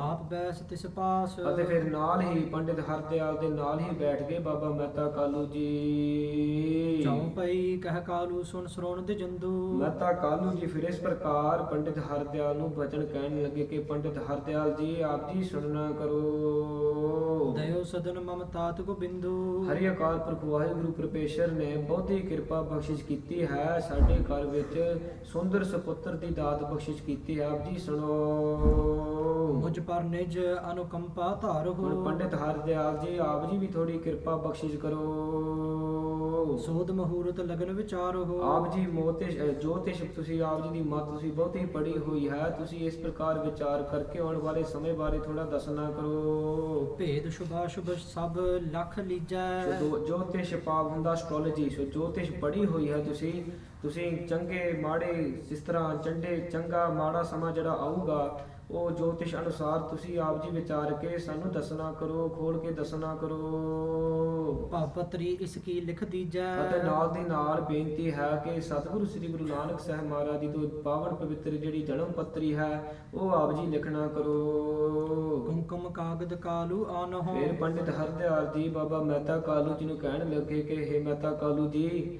ਤੂੰ ਕਾਗਜ਼ ਮੰਗਾਉਣਾ ਕਰ ਤੇ ਨਾਲ ਕੇਸਰ ਵੀ ਮੰਗਾਉਣਾ ਕਰ। ਗਣਪਤ ਪੂਜ ਗ੍ਰਹਿਣ ਸਨਮਾਨੋ। ਸੋ ਪਹਿਲਾਂ ਜਨਮ ਪੱਤਰੀ ਤੇ ਲਿਖਣ ਤੋਂ ਪਹਿਲਾਂ ਗਣੇਸ਼ ਨੂੰ ਪਹਿਲਾਂ ਅਸੀਂ ਪੂਜਾ ਕਰਦੇ ਹਨ, ਸਨਮਾਨ ਕਰਦੇ ਹਨ। ਸੋ ਸਾਧ ਸੰਗਤ ਦੀ ਇੱਥੇ ਜਿਸ ਤਰ੍ਹਾਂ ਸਤਿਗੁਰੂ ਸ੍ਰੀ ਗੁਰੂ ਨਾਨਕ ਸਾਹਿਬ ਮਹਾਰਾਜ ਜੀ ਨੇ ਆ ਕਰਕੇ ਗੁਰਸਿੱਖੀ ਅਤੇ ਗੁਰਮਤਿ ਹਲੇ ਪ੍ਰਚਾਰ ਕਰਨਾ ਹੈ, ਤੇ ਉਸ ਤੋਂ ਪਹਿਲਾਂ ਜਿਸ ਤਰ੍ਹਾਂ ਉਹਨਾਂ ਦੀ ਬੁੱਧੀ ਸੀ, ਜਿਸ ਤਰ੍ਹਾਂ ਉਹ ਮੰਨਦੇ ਸੀ, ਇਸ ਪ੍ਰਕਾਰ ਉਹ ਢੰਗ ਨਾਲ ਕਵੀ ਭਾਈ ਸੰਤੋਖ ਸਿੰਘ ਸਾਹਿਬ ਜੀ ਲਿਖਦੇ ਹਨ। ਸੋ ਪੰਡਿਤ ਹਰਦਿਆਲ ਜੀ ਕਹਿੰਦੇ ਹਨ ਕਿ ਗਣੇਸ਼ ਦੀ ਪੂਜਾ ਕਰਕੇ, ਸਨਮਾਨ ਕਰਕੇ ਫਿਰ ਅਸੀਂ ਜਨਮ ਪੱਤਰੀ ਲਿਖਦੇ ਹਾਂ। ਬਾਲਕ ਸ਼ਬਦ ਲੈ ਜੋ ਜਨਮਾ। ਅਤੇ ਫਿਰ ਪੰਡਿਤ ਹਰਦਿਆਲ ਜੀ ਕਹਿੰਦੇ ਹਨ ਬਾਬਾ ਮਹਿਤਾ ਕਾਲੂ ਜੀ ਨੂੰ ਕਿ ਮਹਿਤਾ ਕਾਲੂ ਤੂੰ ਦੱਸਣਾ ਕਰ, ਜਿਹੜੇ ਬਾਲਕ ਵਿੱਚੋਂ ਪਹਿਲੇ ਜਿਹੜੇ ਸ਼ਬਦ ਨਿਕਲੇ ਹਨ ਮੁਖ ਤੋਂ, ਜਨਮ ਵੇਲੇ ਜਿਹੜੇ ਪਹਿਲੇ ਸ਼ਬਦ ਨਿਕਲੇ ਹਨ ਮੁਖ ਤੋਂ, ਉਹ ਤੂੰ ਦੱਸਣਾ ਕਰ। ਸੋ ਸ਼ਬਦ ਸੁਣਾਓ ਸਰਵਣ ਮਾ। ਸੋ ਜਿਹੜੇ ਪਹਿਲੇ ਸ਼ਬਦ ਨਿਕਲੇ ਹਨ ਮੁਖ ਤੋਂ ਤੂੰ ਦੱਸਣਾ ਕਰ, ਤੂੰ ਮੈਨੂੰ ਦੱਸਣਾ ਕਰ ਕੰਨੀ। ਭਇਓ ਕਾਲ ਕਿਸ ਜਨਮ ਸੁਣਾਵੋ। ਅਤੇ ਤੂੰ ਇਹ ਵੀ ਦੱਸਣਾ ਕਰ ਕਿਸ ਵਕਤ ਇਹ ਬਾਲਕ ਨੇ ਜਨਮ ਲੈਣਾ ਕੀਤਾ, ਕਿਸ ਵਕਤ ਸੀ। ਬੂਝੋ ਧਾਏ ਹਜੂਰ ਬੁਲਾਵੋ। ਅਤੇ ਪੰਡਿਤ ਹਰਦਿਆਲ ਜੀ ਮਹਿਤਾ ਕਾਲੂ ਜੀ ਨੇ ਕਹਿੰਦਾ ਹੈ ਕਿ ਆਪਦੀ ਜਿਹੜੀ ਦਾਈ ਹੈ ਉਹਨੂੰ ਸੱਦ ਕਰਕੇ ਉਹਨੂੰ ਪੁੱਛਣਾ ਕਰ। ਸ੍ਰੀ ਨਾਨਕ ਕੀ ਦੌਲਤ ਦਾਈ। ਅਤੇ ਜਿਹੜੀ ਸਤਿਗੁਰੂ ਸ੍ਰੀ ਗੁਰੂ ਨਾਨਕ ਦੇਵ ਸਾਹਿਬ ਜੀ ਮਹਾਰਾਜ ਜੀ ਦੀ ਦਾਈ ਸੀ, ਉਹਦਾ ਨਾਮ ਸੀ ਦੌਲਤਾਂ ਦਾਈ। ਸੋ ਕਾਲੂ ਤਤਕਾਲ ਬੁਲਾਈ। ਅਤੇ ਫਿਰ ਉਸੇ ਹੀ ਵਕਤ ਛੇਤੀ ਤੋਂ ਛੇਤੀ ਬਾਬਾ ਮਹਿਤਾ ਕਾਲੂ ਜੀ ਨੇ ਦੌਲਤਾਂ ਦਾਈ ਨੂੰ ਬੁਲਾਉਣਾ ਕੀਤਾ, ਸਦਨਾ ਕੀਤਾ। ਪਠੇ ਦਾ ਸਭ ਸੌਜ ਮੰਗਾਈ। ਅਤੇ ਉਹਦੇ ਪਾਸੋਂ ਹੀ ਜੋ ਕਾਗਜ਼, ਜੋ ਕੇਸਰ ਸੀ, ਜੋ ਹੋਰ ਵੀ ਚੀਜ਼ਾਂ ਸੀ, ਸਮੱਗਰੀ ਆਦਿ ਇਸ ਪ੍ਰਕਾਰ ਦੀਆਂ ਚੀਜ਼ਾਂ ਉਹ ਦੌਲਤਾਂ ਦਾਈ ਤੋਂ ਮੰਗਾਉਣਾ ਕੀਤੀਆਂ। ਜੋ ਜੋ ਦਿਜਬਰ ਦੀਨ ਰਜਾਈ। ਅਤੇ ਜਿਸ ਤਰ੍ਹਾਂ ਪੰਡਿਤ ਹਰਦਿਆਲ ਜੀ ਨੇ ਆਗਿਆ ਕੀਤੀ, ਇਸ ਪ੍ਰਕਾਰ ਦੀ ਜਿਹੜੀਆਂ ਚੀਜ਼ਾਂ ਸੀ ਉਹ ਮੰਗਾਉਣਾ ਕੀਤੀਆਂ। ਦੋਹਰਾ ਗ੍ਰਹਿ ਵਿਭੇਖ ਕੀ ਵਸਤ ਸਭ। ਅਤੇ ਫਿਰ ਜਿਸ ਤਰ੍ਹਾਂ ਗਣੇਸ਼ ਦੀ ਪੂਜਾ ਕਰਨ ਦੇ ਜਿਹੜੇ ਵਸਤੂ ਸੀ, ਕਾਲੂ ਤਹ ਤੇ ਲਿਆਏ। ਉਹ ਬਾਬਾ ਮਹਿਤਾ ਕਾਲੂ ਜੀ ਨੇ ਲਿਆ ਕਰਕੇ ਪੰਡਿਤ ਹਰਦਿਆਲ ਦੇ ਅੱਗੇ ਪੇਸ਼ ਕਰ ਦਿੱਤੇ। ਬਾਹਰੋਂ ਬੈਸਿਓ ਪਾਸ ਬਿਪ। ਅਤੇ ਫਿਰ ਉਸ ਤੋਂ ਬਾਅਦ ਬਾਬਾ ਮਹਿਤਾ ਕਾਲੂ ਜੀ ਨਾਲ ਹੀ ਬਹਿ ਗਿਆ ਪੰਡਿਤ ਹਰਦਿਆਲ ਦੇ। ਬਦਨਹ ਬਚਨ ਅਲਾਏ। ਅਤੇ ਫਿਰ ਬੈਠ ਕਰਕੇ ਇਸ ਪ੍ਰਕਾਰ ਬਚਨ ਆਖਦਾ ਹੈ ਪੰਡਿਤ ਹਰਦਿਆਲ ਨੂੰ ਬਾਬਾ ਮਹਿਤਾ ਕਾਲੂ ਜੀ। ਚੌਪਈ ਘਟੀ 1-2 ਜਾਮ ਤਰਜਾਮਾ। ਉਸ ਸਮੇਂ ਜੋ ਰਾਤ ਦਾ ਦੂਜਾ ਪੈਰ ਸੀ, ਇੱਕ ਘੜੀ ਉੱਪਰ ਹੋ ਗਈ ਸੀ, ਤਕਰੀਬਨ 1:45 ਦਾ ਸਮਾਂ ਸੀ ਉਦੋਂ। ਬਿਤੀ ਹੁਤੀ ਸਿਸ ਭਵ ਅਭਿਰਾਮਾ। ਅਤੇ ਰਾਤ ਸੀ, ਪੂਰਨਮਾਸੀ ਸੀ ਅਤੇ ਅੰਮ੍ਰਿਤ ਵੇਲਾ ਸੀ। ਉਹ ਰਾਤ ਵਿੱਚ ਦੂਜਾ ਪੈਰ ਇੱਕ ਘੜੀ ਉੱਪਰ ਹੋ ਗਈ ਸੀ, ਤਕਰੀਬਨ 1:45 ਦਾ ਸਮਾਂ ਸੀ ਉਹ। ਕੌਣ ਸ਼ਬਦ ਲੈ ਉਪਜਿਓ ਬਾਲਕ। ਅਤੇ ਫਿਰ ਪੰਡਿਤ ਹਰਦਿਆਲ ਜੀ ਫਿਰ ਪ੍ਰਸ਼ਨ ਕਰਦੇ ਹਨ ਕਿ ਜਿਹੜਾ ਸ਼ਬਦ ਸੀ ਪਹਿਲਾਂ ਜਿਹੜਾ ਮੁਖ ਤੋਂ ਆ ਰਿਹਾ ਸੀ, ਉਹ ਤੂੰ ਦੱਸਣਾ ਕਰ ਖੋਲ ਕੇ। ਧਾਏ ਬਤਾਵੋ ਸੋ ਤਤਕਾਲਿਕ। ਇਸ ਪ੍ਰਕਾਰ ਪੰਡਿਤ ਹਰਦਿਆਲ ਦੀ ਦੌਲਤਾਂ ਦਾਈ ਨੂੰ ਪੁੱਛਦਾ ਹੈ ਅਤੇ ਫਿਰ ਉਸ ਵਕਤ ਦੌਲਤਾਂ ਦਾਈ ਇਸ ਪ੍ਰਕਾਰ ਫਿਰ ਬਚਨ ਕਰਦੀ ਹੈ। ਬੋਲੀ ਬਚਨ ਦੌਲਤਾ ਦਾਈ। ਇਸ ਪ੍ਰਕਾਰ ਦੌਲਤਾਂ ਦਾਈ ਫਿਰ ਪੰਡਿਤ ਹਰਦਿਆਲ ਦੇ ਪਾਸ ਬਚਨ ਕਰਦੀ ਹੈ। ਸੁਨੋ ਬ੍ਰਿਤਾਂਤ ਅਹੋ ਦਿਜਰਾਈ। ਕਿ ਇਹ ਪੰਡਿਤ ਹਰਦਿਆਲ ਜਿਹੜੀ ਉਸ ਸਮੇਂ ਦੀ ਕਥਾ ਪ੍ਰਸੰਗ ਹੈ ਉਹ ਮੇਰੇ ਪਾਸੋਂ ਆਪ ਜੀ ਹੁਣ ਸਰਵਣ ਕਰੋ। ਬਹੁਤ ਸਿਸ ਜਨਮੇ ਮਮ ਕਰ ਮਾਹੀ। ਦੌਲਤਾਂ ਦਾਈ ਉਸ ਵਕਤ ਕਹਿੰਦੇ ਹੈ ਕਿ ਜੇ ਰਾਏਪੁਰ ਦੀ ਤਲਵੰਡੀ ਦੇ ਨਗਰ ਦੇ ਜਿਹੜੇ ਬੱਚੇ ਬਾਲਕ ਹਨ, ਬਹੁਤੇ ਬੱਚੇ ਬਾਲਕ ਮੇਰੇ ਹੱਥੋਂ ਜਨਮ ਉਹਨਾਂ ਨੇ ਲੈਣਾ ਕੀਤਾ। ਯਹ ਅਚਰਜ ਕਬ ਦੇਖਿਓ ਨਾਹੀ। ਪਰ ਇਹ ਜਿਹੜਾ ਬਾਲਕ ਹੈ ਇਹਦੀ ਅਚਰਜਤਾ ਇਹ ਵੱਖਰੀ ਹੈ। ਹੋਰ ਬਾਲਕ ਬੱਚਿਆਂ ਵਿੱਚ ਇਹ ਜਿਹੜੀ ਵਿਸ਼ੇਸ਼ਤਾ ਹੀ ਹੈ ਮੈਂ ਦੇਖਣੀ ਨਹੀਂ। ਦੀਰਘ ਨਰ ਜੋ ਬਿਗਸ ਮਿਲੇ ਹੈ। ਤੇ ਜਿਹੜਾ ਇਹ ਬਾਲਕ ਹੈ ਇਹ ਜਿਸ ਤਰ੍ਹਾਂ ਵੱਡੇ ਪੁਰਸ਼ ਹੁੰਦੇ ਹਨ, ਜਿਸ ਤਰ੍ਹਾਂ ਉਹ ਬੜੇ ਖੁਸ਼ ਆਨੰਦ ਨਾਲ ਖੇਡਦੇ ਹਨ ਜਿਹੜੇ ਪੁਰਸ਼ ਹਨ, ਇਸ ਪ੍ਰਕਾਰ ਇਹ ਜਿਹੜਾ ਬਾਲਕ ਸੀ, ਦੂਸਰੇ ਜਿਹੜੇ ਬਾਲਕ ਜਿਹੜੇ ਬੱਚੇ ਜਨਮ ਲੈਂਦੇ ਹਨ ਉਹ ਰੋ ਕੇ ਉਹ ਲੈਂਦੇ ਹਨ। ਤੇ ਜਿਹੜਾ ਇਹ ਬੱਚਾ ਹੈ, ਬਾਲਕ ਹੈ, ਇਹ ਬੜਾ ਖੁਸ਼ ਆਨੰਦ ਨਾਲ ਖੇਡ ਰਿਹਾ ਹੈ। ਤਿਉ ਇਨਕੀਨ ਸ਼ਬਦ ਭਲੇ ਹੈ। ਅਤੇ ਜਿਹੜਾ ਇਸ ਹੀ ਪ੍ਰਕਾਰ ਇਸ ਤਰ੍ਹਾਂ ਦੇ ਸ਼ਬਦ ਖੁਸ਼ੀ ਦੇ ਸ਼ਬਦ ਹੱਸ ਖੇਡ ਰਿਹਾ, ਇਸ ਪ੍ਰਕਾਰ ਦੇ ਸ਼ਬਦ ਆਪਦੇ ਮੁਖ ਤੋਂ ਆਉਂਦਾ ਹੈ ਉਹਦੇ ਮੁਖ ਤੋਂ। ਸੁਭ ਲੱਛਣ ਸੁਭ ਅੰਗਨ ਤੇ ਮਾਹੀ। ਇਹਦੇ ਅੰਗਾਂ ਤੋਂ ਵੇਖ ਕਰਕੇ ਇਸ ਪ੍ਰਕਾਰ ਮੈਂ ਜਾਣਨਾ ਕੀਤਾ ਕਿ ਇਹਦੇ ਬਹੁਤ ਚੰਗੇ ਨਿਸ਼ਾਨੇ ਹਨ। ਆਨ ਨਰਨ ਜਿਉ ਨਰ ਇਹ ਨਾਹੀ। ਫੇਰ ਪੜੋ ਜੀ। ਆਨ ਨਰਨ ਜਿਉ ਨਰ ਇਹ ਨਾਹੀ। ਤੇ ਜਿਹੜੇ ਹੋਰ ਮਨੁੱਖ ਬਾਲਕ ਹਨ ਇਹ ਵੱਖਰਾ ਹੀ ਹੈ ਜਿਹੜਾ ਬਾਲਕ ਹੈ, ਹੋਰ ਇਹਦੇ ਵਰਗੇ ਨਹੀਂ ਹੈਗੇ। ਦੋਹਰਾ ਸੁਨ ਦਿਜਬਰ ਸਭ ਬਚਨ ਕੋ। ਸੋ ਜਦੋਂ ਪੰਡਿਤ ਹਰਦਿਆਲ ਜੀ ਨੇ ਇਸ ਪ੍ਰਕਾਰ ਦੌਲਤਾਂ ਦਾਈ ਤੋਂ ਬਚਨ ਸੁਣਨਾ ਕੀਤੇ, ਜੋਤਿਸ਼ ਕੀਨ ਵਿਚਾਰ। ਸੋ ਆਪਦੀ ਜੋਤਿਸ਼ ਮਤ ਅਨੁਸਾਰ ਉਹ ਵਿਚਾਰਨਾ ਕੀਤੀ। ਐਸਟ੍ਰੋਲੋਜੀ ਅਨੁਸਾਰ ਉਹਨੇ ਵਿਚਾਰਨਾ ਕੀਤੀ। ਸ਼ੁਭ ਨਛੱਤਰ ਸ਼ੁਭ ਕਾਲ ਮਹਿ। ਸੋ ਉਹਨੇ ਇਸ ਪ੍ਰਕਾਰ ਆਪਦੇ ਮਨ ਵਿੱਚ ਵਿਚਾਰਨਾ ਕੀਤੀ ਕਿ ਉਹ ਸਮਾਂ ਬਹੁਤ ਚੰਗਾ ਸਮਾਂ ਸੀ। ਅੰਮ੍ਰਿਤ ਵੇਲੇ ਦਾ ਸਮਾਂ ਸੀ, ਬਹੁਤ ਸਮਾਂ ਚੰਗਾ ਸੀ, ਪੂਰਨਮਾਸੀ ਸ਼ੁਭ ਥਿਤ ਪੁਨ ਸੁਭਾਗ ਸ਼ੁਭ ਤਿਥ ਸੀ, ਪੂਰਨਮਾਸੀ ਸੀ ਅਤੇ ਸ਼ੁਭ ਵਾਰ, ਬਹੁਤ ਚੰਗਾ ਦਿਨ ਸੀ, ਬੁੱਧਵਾਰ ਦਾ ਦਿਨ ਸੀ ਉਹ। ਚੌਪਈ ਭਲੇ ਲਗਨ ਮਹਿ ਬਾਲਕ ਜਨਮਾ ਅਤੇ ਫਿਰ ਉਸ ਵਕਤ ਜਦੋਂ ਬਾਲਕ ਨੇ ਜਨਮ ਲੈਣਾ ਕੀਤਾ, ਬਹੁਤ ਚੰਗਾ ਲਗਨ ਸੀ। ਵਿਦਿਕ ਵਿਚਾਰ ਕਰਤ ਬਹੁ ਮਨ ਮਾ ਤੇ ਇਸ ਪ੍ਰਕਾਰ ਫਿਰ ਵਿਦਕ ਵਿਚਾਰ ਕਰਤ ਬਹੁ ਮਨ ਮਾ, ਆਪਦੇ ਮਨ ਵਿੱਚ ਇਸ ਪ੍ਰਕਾਰ ਬਹੁਤ ਸਾਰੇ ਇਸ ਤਰ੍ਹਾਂ ਵਿਚਾਰ ਕਰਦਾ ਸੀ ਪੰਡਿਤ ਹਰਦਿਆਲ। ਯਹ ਸਿਸ ਹੈ ਅਵਤਾਰੀ ਕੋ ਅਤੇ ਫਿਰ ਆਪਦੇ ਹਿਰਦੇ ਵਿੱਚ ਮਨ ਵਿੱਚ ਇਸ ਪ੍ਰਕਾਰ ਮਨ ਬਣਾ ਲਿਆ ਕਿ ਇਹ ਜਿਹੜਾ ਬਾਲਕ ਹੈ ਇਹ ਅਕਾਲ ਪੁਰਖ ਵਾਹਿਗੁਰੂ ਦਾ ਅਵਤਾਰ ਹੀ ਹੋ ਸਕਦਾ ਹੈ। ਵੱਡਾ ਭਾਗ ਕਾਲੂ ਕੇ ਹੋ ਤੇ ਜਿਹੜਾ ਮਹਿਤਾ ਕਾਲੂ ਹੈ, ਬਾਬਾ ਮਹਿਤਾ ਕਾਲੂ, ਇਹ ਬਹੁਤ ਵੱਡਿਆਂ ਭਾਗਾਂ ਵਾਲਾ ਹੈ, ਇਹਦੇ ਬਹੁਤ ਵੱਡੇ ਭਾਗ ਹਨ। ਕਹਿ ਬਿਦ ਵਿਸ਼ਨ ਕੇ ਸ਼ਿਵ ਜਿਸ ਭਵਲੀਨੋ ਤਰ੍ਹਾਂ ਹਿੰਦੂ ਲੋਕਾਂ ਦੇ ਵਿੱਚ ਜਿਹੜੇ 3 ਵੱਡੇ ਦੇਵਤੇ ਮੰਨੇ ਜਾਂਦੇ ਹਨ, ਉਹ ਜਿਸ ਤਰ੍ਹਾਂ ਮੰਨਦੇ ਹਨ, ਇੱਕ ਵਿਸ਼ਨੂੰ, ਸ਼ਿਵ ਜੀ ਤੇ ਬ੍ਰਹਮਾ।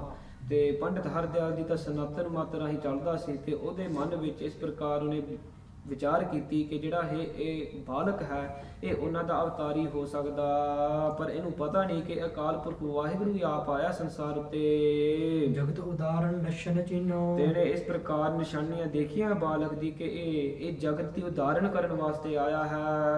ਆਤ ਪੱਤਰ ਇਸ ਸੀਸ ਝੁਲਾਰੇ ਅਤੇ ਆਉਣ ਵਾਲੇ ਸਮੇਂ ਵਿੱਚ ਇਹਦੇ ਸੀਸ ਉੱਤੇ ਜੋ ਚੌਰ ਅਤੇ ਛਤਰ ਝੁਲਣਗੇ। ਪੁਰਬੀ ਨਿਸਾ ਜਨਮ ਭਇਓ ਬਾਰੇ ਬਹੁਤ ਚੰਗੇ ਪੁਰਬ ਪੂਰਨਮਾਸੀ ਤੇ ਇਹਨੇ ਜਨਮ ਲੈਣਾ ਕੀਤਾ, ਪ੍ਰਕਾਸ਼ ਹੋਇਆ, ਅਵਤਾਰ ਤਾਰਿਆ ਸਤਿਗੁਰੂ ਸ੍ਰੀ ਗੁਰੂ ਨਾਨਕ ਸਾਹਿਬ ਮਹਾਰਾਜ ਜੀ ਨੇ। ਚੱਕਰ ਵਰਤ ਹੋਵਹਿ ਭਵ ਤੇ ਮਾਹੀ ਇਹ ਫਿਰ ਚੱਕਰਵਰਤੀ ਪ੍ਰਚਾਰ ਕਰਦਾ, ਇਹ ਜਗਤ ਦਾ ਸ਼ਹਿਨशाह ਬਾਦਸ਼ਾਹ ਹੋਊਗਾ। ਕਰਹਿ ਦਿਗ ਵਿਜੈ ਸੰਸੈ ਤੇ ਨਾਹੀ ਇਸ ਤਰ੍ਹਾਂ ਕੋਈ ਸ਼ੰਕਾ ਨਹੀਂ ਕਿ ਇਹਦੀ ਜਗਤ ਵਿੱਚ ਸਦਾ ਵਾਸਤੇ ਫਤਿਹ ਹੋਵੇਗੀ ਅਕਾਲ ਪੁਰਖ ਵਾਹਿਗੁਰੂ ਸ੍ਰੀ ਗੁਰੂ ਨਾਨਕ ਸਾਹਿਬ ਮਹਾਰਾਜ ਜੀ ਦੀ। ਦਰਸ਼ਨ ਕੀ ਔਰ ਲਾਲਸ ਕੀਨੀ ਅਤੇ ਫਿਰ ਪੰਡਿਤ ਹਰਦਿਆਲ ਦੀ ਬੜੀ ਇੱਛਾ ਉੱਠੀ, ਆਸਾ ਉੱਠੀ ਉਹ ਬਾਲਕ ਦੇ ਦਰਸ਼ਨ ਕਰਨ ਨੂੰ। ਦੇਹ ਸਫਲ ਆਪਣੀ ਦਿਜ ਚੀਨੀ ਅਤੇ ਇਹਨੇ ਇਸ ਤਰ੍ਹਾਂ ਸਮਝਣਾ ਕੀਤਾ ਕਿ ਜਿਹੜੀ ਮੇਰੀ ਦੇਹ ਹੈ ਇਹ ਸਫਲ ਹੋ ਸਕਦੀ ਹੈ ਉਹਨਾਂ ਦੇ ਦਰਸ਼ਨ ਕਰਕੇ। ਦੋਹਰਾ ਕਾਲੂ ਸੋਪਨ ਦਿਜ ਕਹੀ ਅਤੇ ਫਿਰ ਇਸ ਪ੍ਰਕਾਰ ਮਨ ਬਣਾ ਕਰਕੇ ਮਹਿਤਾ ਕਾਲੂ ਜੀ ਨੂੰ ਇਹਨੇ ਇਸ ਪ੍ਰਕਾਰ ਬਚਨ ਕਰਨਾ ਕੀਤਾ, ਵਿਚਾਰ ਕੀਤੀ। ਬਾਲਕ ਮੋਹ ਦਿਖਾਏ ਇਹ ਮਹਿਤਾ ਕਾਲੂ ਜੀ, ਆਪ ਜੀ ਦੇ ਬਾਲਕ ਦੇ ਦਰਸ਼ਨ ਕਰਨ ਦੀ ਬੜੀ ਇੱਛਾ ਹੈ, ਤੁਸੀਂ ਦਰਸ਼ਨ ਕਰਾਵੋ। ਸੁਨ ਕਰ ਦਾਈ ਦੌਲਤਾ ਤੇ ਫਿਰ ਇਸ ਪ੍ਰਕਾਰ ਬਾਬਾ ਮਹਿਤਾ ਕਾਲੂ ਜੀ ਨੇ ਸੁਣ ਕਰਕੇ ਜਿਹੜੀ ਦੌਲਤਾਂ ਦਾਈ ਸੀ ਲੀਨੀ ਸਪਦਾ ਬੁਲਾਏ ਉਹਨੂੰ ਬੜੀ ਛੇਤੀ ਨਾਲ ਉਸੇ ਵਕਤ ਉਹਨੂੰ ਬੁਲਾਉਣਾ ਕੀਤਾ। ਚੌਪਈ ਬਾਲਕ ਆਨ ਵਿਪਰ ਕੇ ਪਾਸਾ ਅਤੇ ਫਿਰ ਉਸੇ ਹੀ ਵਕਤ ਜਿਹੜੀ ਦੌਲਤਾਂ ਦਾਈ ਸੀ ਉਹ ਘਰ ਵਿੱਚ ਜਾ ਕਰਕੇ ਬਾਬਾ ਮਹਿਤਾ ਕਾਲੂ ਜੀ ਨੇ ਕਿਹਾ ਸੀ ਕਿ ਤੂੰ ਘਰ ਵਿੱਚ ਜਾ ਕਰਕੇ ਸ੍ਰੀ ਗੁਰੂ ਨਾਨਕ ਸਾਹਿਬ ਮਹਾਰਾਜ ਨੂੰ ਬਾਹਰ ਲਿਆਉਣਾ ਕਰ। ਧਾਏ ਗਈ ਸੁਨ ਮਦ ਅਵਾਸਾ ਤੇ ਇਸ ਪ੍ਰਕਾਰ ਸੁਣ ਕਰਕੇ ਜਿਹੜੀ ਦੌਲਤਾਂ ਦਾਈ ਸੀ ਉਹ ਘਰ ਦੇ ਅੰਦਰ ਚਿਰ ਗਈ। ਜਾਚੋ ਬਾਲਕ ਜਨਨ ਦੇਈ ਅਤੇ ਫਿਰ ਜਾ ਕਰਕੇ ਮਾਤਾ ਤ੍ਰਿਪਤਾ ਜੀ ਨੂੰ ਬੇਨਤੀ ਕੀਤੀ ਹੈ ਜਿਉ ਕਿਰਪਨ ਤਨ ਪ੍ਰੀਤ ਰਖੇਈ ਕਿ ਮਾਤਾ ਤ੍ਰਿਪਤਾ ਜੀ ਜੇ ਆਪ ਜੀ ਕਿਰਪਾ ਕਰੋ, ਬਾਹਰ ਦਰਸ਼ਨ ਕਰਨ ਦੀ ਉਹ ਚਾਹੁੰਦੇ ਹਨ, ਆਪ ਜੀ ਕਿਰਪਾ ਕਰੋ। ਕਹ ਸਰਦ ਰੁੱਤ ਸਰਦੀ ਪਰ ਮਾਤਾ ਲਾਗੈ ਤ੍ਰਿਪਤਾ ਜੀ ਨੇ ਪਹਿਲਾਂ ਮਨਾ ਹੀ ਕਰ ਦਿੱਤਾ ਸੀ ਕਿ ਸਰਦ ਰੁੱਤ ਹੈ, ਬਹੁਤ ਠੰਡਾ ਮੌਸਮ ਹੈ। ਹਾਂਜੀ।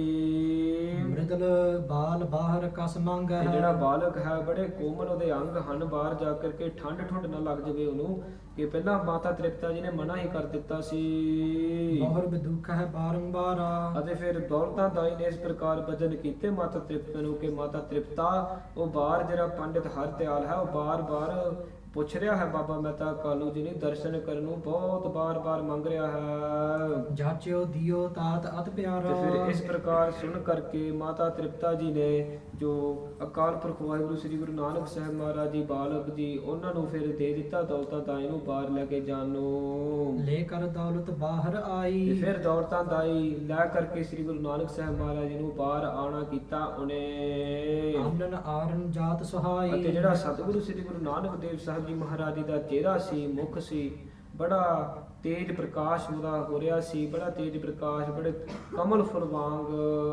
ਲਗਤਨ ਜੋਤ ਵਿਸਾਲ ਬਿਰਾਜਾ ਹੈ ਤੇ ਇਸੇ ਪ੍ਰਕਾਰ ਜੋ ਲਗਤਨ ਜੋਤ ਵਿਸਾਲ ਬਿਰਾਜ ਹੈ। ਸੋ ਜਿਹੜਾ ਉਹਨਾਂ ਦਾ ਸਰੀਰ ਸੀ ਬੜਾ ਛੋਟਾ ਸਰੀਰ ਸੀ ਉਹਨਾਂ ਦਾ, ਤੇ ਉਹਦੇ ਵਿੱਚੋਂ ਬੜਾ ਤੇਜ ਪ੍ਰਕਾਸ਼ ਦਾ ਜੋਤ ਪ੍ਰਕਾਸ਼ ਰਿਹਾ ਸੀ। ਜੋ ਬਟ ਅਖੈ ਰੂਪ ਲਗ ਸਾਜਾ ਹੈ ਤੇ ਸਹੀ ਪ੍ਰਕਾਰ ਜਿਸ ਤਰ੍ਹਾਂ ਛੋਟਾ ਸਰੀਰ ਸੋ ਜਿਸ ਤਰ੍ਹਾਂ ਤ੍ਰਿਬੈਣੀ ਵਿਖੇ, ਹਿੰਦੁਸਤਾਨ ਵਿੱਚ ਇਲਾਹਾਬਾਦ ਤ੍ਰਿਬੈਣੀ, ਜਿਸ ਤਰ੍ਹਾਂ ਪਿਛਲੇ ਹਫ਼ਤਿਆਂ ਵਿੱਚ ਅਸੀਂ ਸੁਣਿਆ ਹੈ, ਤ੍ਰਿਬਾਣੀ ਵਿਖੇ ਉੱਥੇ ਇੱਕ ਛੋਟਾ ਜਿਹਾ ਦਰਖਤ ਹੈ, ਬੋੜ ਦਰਖਤ।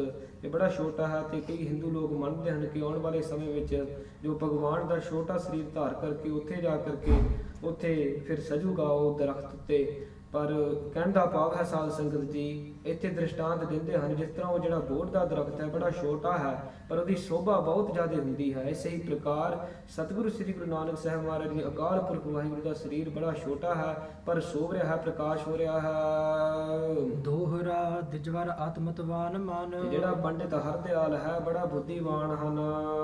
ਸਰਬ ਲਿੰਗ ਪਹਿਚਾਨ, ਸਾਰੇ ਮਤਾਂ ਨੂੰ ਜਾਣਨ ਵਾਲਾ, ਸਰਬ ਲਿੰਗਾਂ ਨੂੰ ਜਾਣਨ ਵਾਲਾ ਹੈ, ਜੋਤਿਸ਼ ਨੂੰ ਜਾਣਨ ਵਾਲਾ ਹੈ।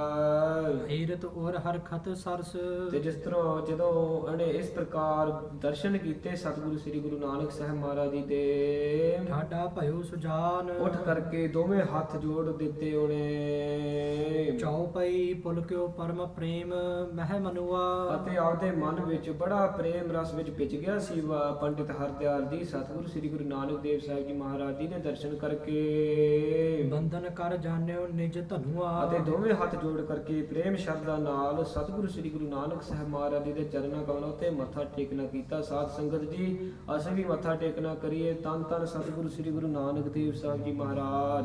ਧੰਨ ਸਤਿਗੁਰੂ ਸ੍ਰੀ ਗੁਰੂ ਨਾਨਕ ਦੇਵ ਸਾਹਿਬ ਜੀ ਮਹਾਰਾਜ। ਹਾਂਜੀ, ਜੋ ਜਨ ਇਸ਼ਟ ਦੇਵ ਕੋ ਦੋਖੀ, ਸੋ ਜਿਸ ਤਰ੍ਹਾਂ ਭਗਤ ਜਨ ਹੁੰਦੇ ਹਨ, ਜਦੋਂ ਉਹਨਾਂ ਦਾ ਇਸ਼ਟ, ਉਹਨਾਂ ਦੇ ਦਰਸ਼ਨ ਇਸ਼ਟ ਦੇ ਦਰਸ਼ਨ ਹੋ ਜਾਂਦੇ ਹਨ, ਤਿਉ ਗੁਰ ਮਹਿ ਭਾ ਮੋਦ ਬਸੇਖੀ, ਇਸੇ ਹੀ ਪ੍ਰਕਾਰ ਜਿਹੜਾ ਪੰਡਿਤ ਹਰਦਿਆਲ ਸੀ ਸਤਿਗੁਰਾਂ ਦੇ ਦਰਸ਼ਨ ਕਰਕੇ ਬਹੁਤਾ ਖੁਸ਼ ਹੋਇਆ, ਬਹੁਤਾ ਪ੍ਰਸੰਨ ਹੋਇਆ।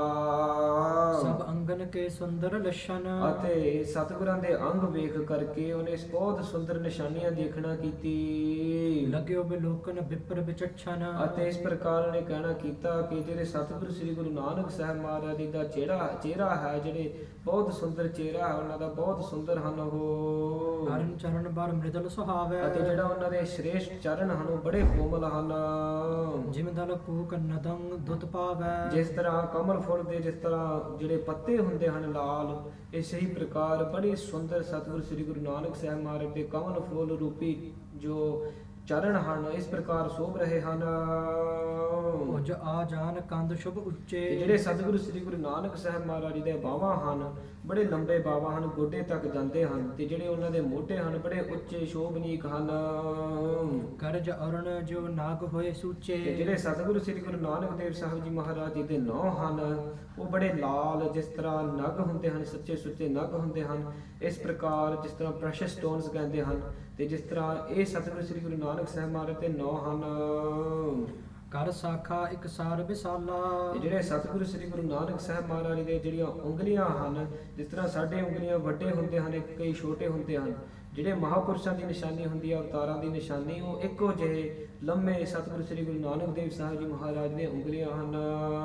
ਔਰ ਆਯੁਤ ਸ਼ੋਭਤ ਸ਼ਬਸ਼ਾਲਾ, ਤੇ ਜਿਹੜਾ ਸਤਿਗੁਰੂ ਸ੍ਰੀ ਗੁਰੂ ਨਾਨਕ ਸਾਹਿਬ ਮਹਾਰਾਜ ਦੀ ਛਾਤੀ ਸੀ ਉਹ ਬੜੀ ਚੌੜੀ, ਬੜੀ ਸ਼ੋਭਨੀਕ ਚੌੜੀ ਛਾਤੀ ਸੀ ਉਹਨਾਂ ਦੀ। ਦਾਹਨ ਕਰ ਮਹਿ ਚਮਰ ਬਨਾਵਾ, ਤੇ ਜਿਹੜਾ ਪੰਡਿਤ ਹਰਦਿਆਲ ਸੀ ਉਹਨਾਂ ਨੇ ਸਤਿਗੁਰੂ ਸ੍ਰੀ ਗੁਰੂ ਨਾਨਕ ਦੇਵ ਸਾਹਿਬ ਜੀ ਮਹਾਰਾਜ ਜੀ ਦਾ ਸੱਜਾ ਹੱਥ ਵੇਖ ਕਰਕੇ, ਉਹ ਦੇਖ ਕਰਕੇ ਉਹਨਾਂ ਨੇ ਇਸ ਪ੍ਰਕਾਰ ਮਨ ਵਿੱਚ ਵਿਚਾਰ ਕੀਤੀ ਕਿ ਇਹ ਜਿਹੜਾ ਹੱਥ ਹੈ ਇਹ ਦੱਸ ਰਿਹਾ ਹੈ ਕਿ ਆਉਣ ਵਾਲੇ ਸਮੇਂ ਵਿੱਚ ਇਹ ਬਾਲਕ ਉੱਤੇ ਬੜਾ ਚੌਰ ਝੁੱਲੇਗਾ।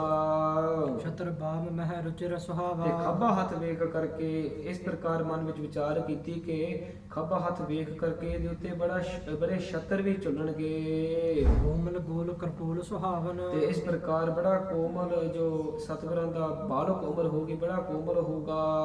ਗੁਣਤ ਨਾਸਕਾ ਮੋਦ ਵਡਾਵਨ, ਅਤੇ ਫਿਰ ਸਤਿਗੁਰੂ ਸ੍ਰੀ ਗੁਰੂ ਨਾਨਕ ਦੇਵ ਸਾਹਿਬ ਜੀ ਮਹਾਰਾਜ ਜੀ ਦਾ ਨੱਕ ਵੇਖ ਕਰਕੇ ਜਿਹੜਾ ਬਹੁਤ ਉੱਚਾ ਨੱਕ ਸੀ, ਆਨੰਦ ਦੇ ਵਧਣ ਵਾਲਾ, ਵਧਾਉਣ ਵਾਲਾ।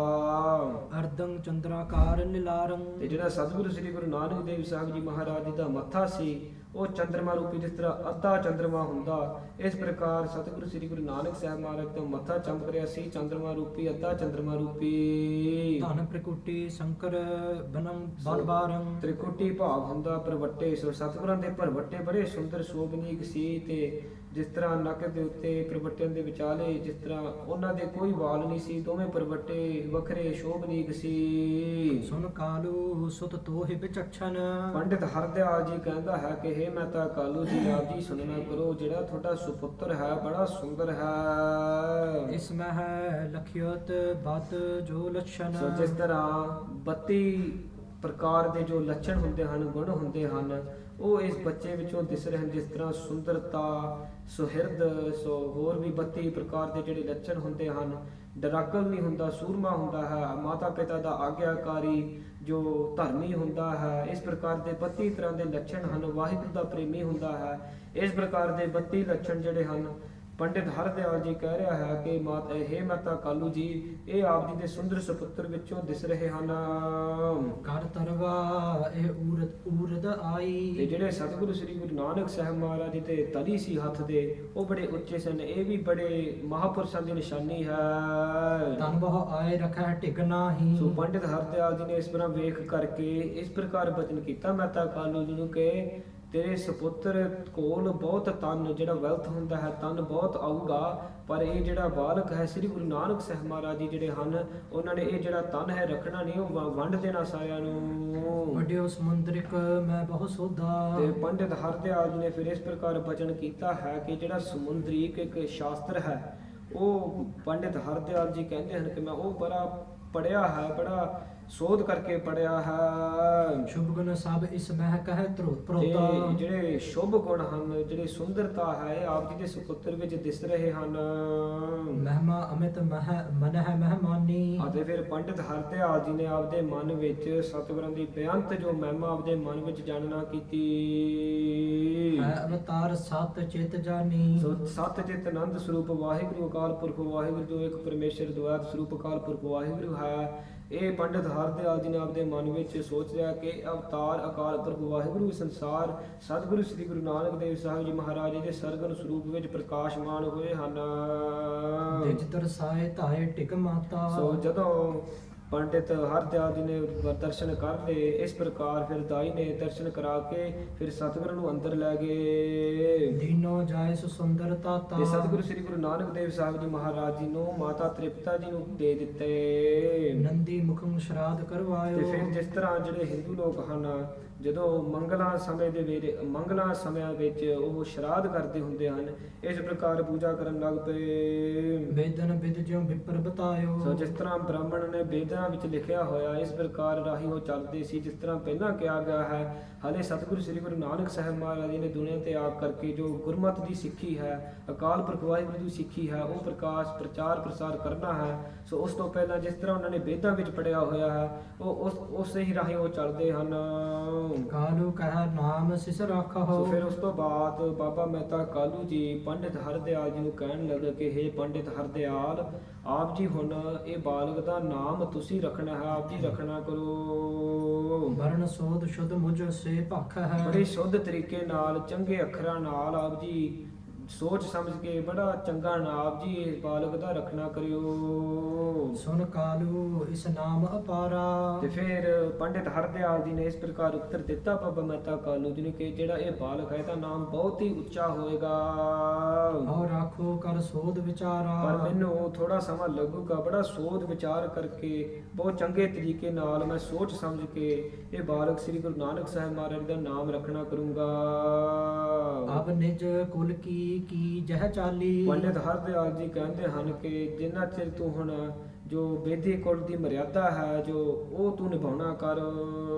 ਜੋ ਜਾਚ ਹੈ ਤੇ ਭੇਜ ਨਾ ਸੋ ਇੰਨੀ ਖਾਲੀ। ਖੁਸ਼ੀ ਦੇ ਸਮੇਂ ਵਿੱਚ ਜੋ ਤੇਰੇ ਘਰ ਆਊਗਾ, ਜੋ ਤੇਰੇ ਘਰ ਆਊਗਾ, ਉਹਨਾਂ ਨੂੰ ਖਾਲੀ ਹੱਥ ਨਹੀਂ ਭੇਜਣਾ। ਅਕਾਲ ਪੁਰਖ ਵਾਹਿਗੁਰੂ ਸ੍ਰੀ ਗੁਰੂ ਨਾਨਕ ਸਾਹਿਬ ਮਹਾਰਾਜ ਨੇ ਤੇਰੇ ਘਰੇ ਅਵਤਾਰ ਤਾਰਿਆ ਹੈ। ਜੋ ਤੇਰੇ ਘਰੇ ਆਊਗਾ ਉਹਨਾਂ ਨੂੰ ਖਾਲੀ ਹੱਥ ਨਹੀਂ ਭੇਜਣਾ।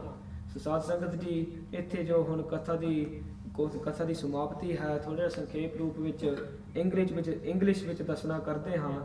ਸੋ this week's katha we have listened to Sri Guru Nanak Dev Sahib Ji Maharaj. They have come to the world and is very happy place around Raipur di Talwandi. And Sri Guru Nanak Dev Sahib Ji, their father Mehta Kalu Ji. So knowing that Sri Guru Nanak Dev Sahib Ji Maharaj has come to the world now, they have called Pandit Hardayal, which is a Brahman. And like we said in the previous weeks, when a kid is born, in that area there was normally a person who's well known in that area that would come and write information about the, so like Janam Patri, like we said, they would write information about the birth. So Baba Mehta Kaluji sent one of their sevaks, one of their people, to go call Pandit Hardayal Ji from their house. So they went to their house and they called Pandit Hardayal Ji. Pandit Hardayal Ji said to the sevak that let me just do puja of Bhagwan, and then straight after I've done my puja I will come make my way to Baba Mehta Kaluji's house.